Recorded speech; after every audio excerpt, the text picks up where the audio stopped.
Police and trading standards are raiding the home of a man suspected of making thousands of pounds from selling counterfeit goods. Not from a dodgy market stall, but as one of eBay's most trusted sellers.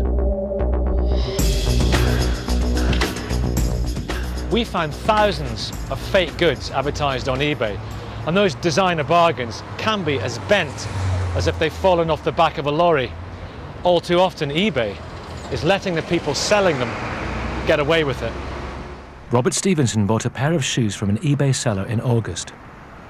I bought these Timberland shoes. They were described as Timberland on eBay, and I bought them on the basis that they were originals. How did you know they were fakes? The moment I saw them, I saw that they had a fake label here. It's just stuck on rather than moulded in as the original is. Robert complained to eBay. They said for a refund he'd have to prove they were fake. He did just that. Even though they had been given the proof that these shoes are fake, documentary proof from Timberland themselves, they still decided on behalf of the seller. They said that the claim was not going to be supported. How did you feel? Well, I was furious. I had very clear written evidence from the website itself. The original seller here said that the goods were Timberland shoes, retailing at £160. The seller is still selling, and these goods are clearly fake, and I think people are being conned. It's as simple as that. 2 months after Robert tipped them off, eBay still hadn't stopped that seller. I bought a pair of the same shoes last week and took them to Timberland's head office. What do you make of these? Oh, they're awful. Definitely not Timberland.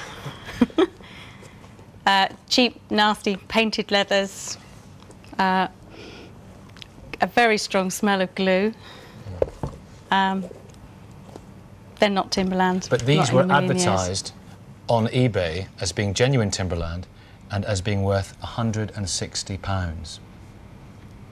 No, definitely not. You've been had. So why haven't eBay stopped this? Especially when, according to them, they've got safeguards to prevent this happening. eBay relies heavily on its users to police their site for them. Buyers can leave sellers either positive or negative feedback. And according to the company, the more positive comments, the more trustworthy the seller. But I heard from an ex-eBay employee just how easy it is to cheat the system. People are doing it all the time. All you have to do is set up several accounts and falsely trade between them by buying and selling, and each time you leave yourself positive feedback. You can very easily build it up that way. You can even get computer programs that will do this for you, automatically. So with the feedback system so easily abused, which sellers can you trust? Ask eBay and they'll say power sellers, the ones with the most positive feedback and also the ones that bring in most money. eBay call power sellers the pillars of the eBay community, committed to upholding and embracing their core values, one of which they say is honesty. So eBay wouldn't allow power sellers to sell fake goods, would they? A quick search and I easily found 4 power sellers offering big brands at knockdown prices. A pair of trainers caught my eye. They're exclusive Adidas Y3s worth £146. They arrived within a week, but were they the real deal?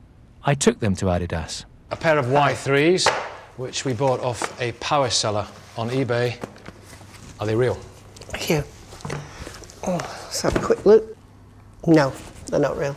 You're looking here at our security labels inside these shoes, and as soon as I see that that number is the same, I know it's wrong. The stitching around here, it's not as clean as it should be, and you get glue sort of around here, which will very quickly come unstuck.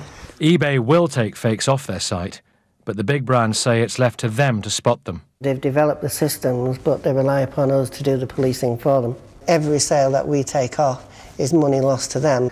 We are doing our best to protect the consumer, but obviously eBay could do far, far more.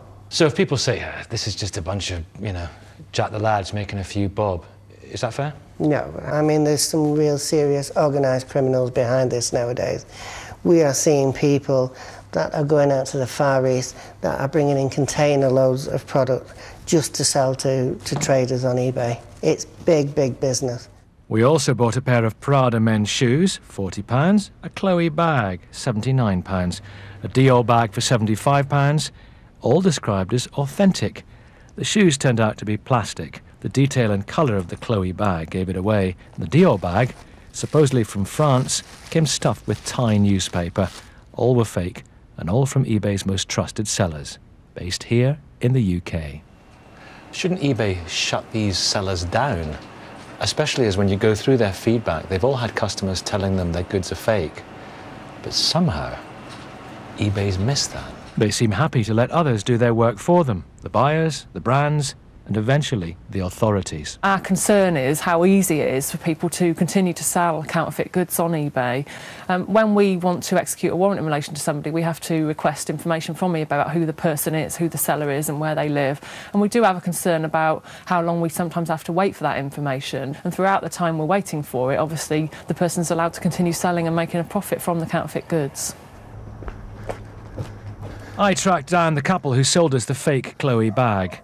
Clive and Wendy Roberts, operating from their house in Worcester. The fire's on, the dogs are barking, but no reply from Clive and Wendy. The cars are there as well.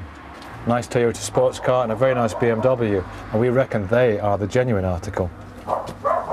On to Gloucester, where we find the home of Anna and Ken Daly, the fake Christian Dior dealers. Hello, Mrs. Daly. Can we ask you about these counterfeit bags you've been selling? Can we have a few words with you, please? Hello, Mr. Daly. Ah, good. We are off eBay. But you have been selling counterfeit goods. Yeah, we were under the impression, and I have letters from all people that we thought they weren't real. But you got lots of negative feedback telling you that they were counterfeit. I've also got 3,000 positive. Do you know it's a pretty dodgy criminal background that these things come from? I am aware now. I've recently found out. Despite the Thai newspaper, despite the authenticity tags, despite the fact that they're not very good copies, you thought these were genuine? I did. I'm aware that they perhaps weren't legitimate now. At the time, which is why I was happy to sell them, I was assured they were legitimate. By whom? Sorry? By our suppliers. Who are your suppliers? I'm not going to go into that. Now, if you look on eBay today, there are thousands of people selling bags. I know. I know. We are no longer selling. Please go and see the people that are selling. But you now know that you were breaking the law? I'm aware that they perhaps weren't legitimate now.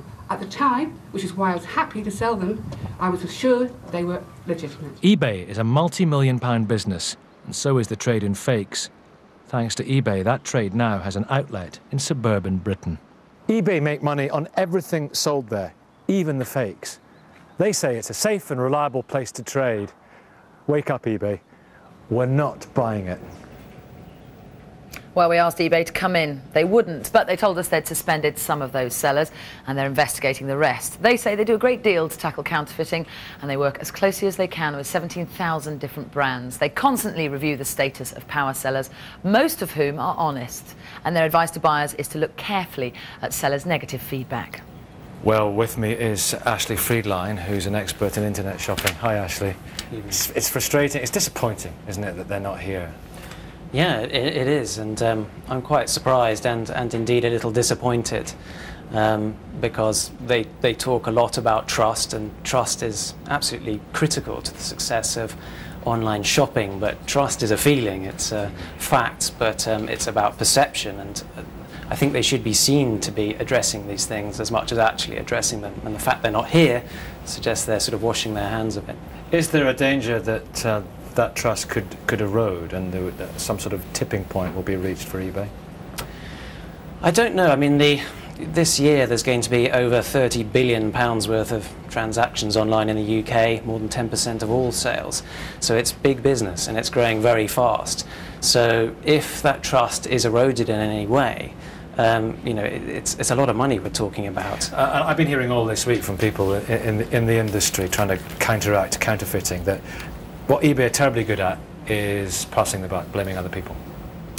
I don't know about sort of passing the buck, but more the washing their hands of it, or not acknowledging that there's a problem in the first place. What could they do? I mean, you're an expert in this area. Well, if you were advising them, and believe you me, they'll be watching you right now. Yes. So what's your message to them? Well, it's not easy, I'd acknowledge that. However, obviously they need to look at trying to stop these dodgy listings getting there in the first place. So getting more sophisticated about spotting suspicious behaviour, the goods that people are selling, how they're setting up their accounts, how they're getting their ratings, the words they're using in their products, descriptions. And also if they're selling a large amount of these products, you've got to smell a great big rat then, haven't you? Yes, I think there's a lot that can be done to start alarm bells ringing. Well, listen, thank you very much for your expertise.